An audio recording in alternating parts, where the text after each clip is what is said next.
வற்றாது பொய்கை வளநாடு கண்டு மலைமேலிருந்த குமரா உற்றார் எனக்கு ஒரு பேரும் இல்லை உமையாள்தனுக்கு மகனே தாடி தந்து அடியேனையாளும் முருகேசன் என்ற நரசே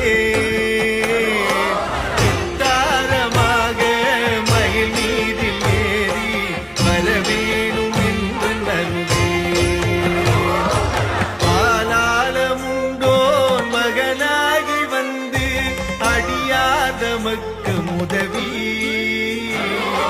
பாலூரல் உண்டு கனிவாய் திறந்து பயனந்தெழுத்தி மரவே மாலான வள்ளி தனி நாடி வந்து வடிவாகி நின்ற குமரா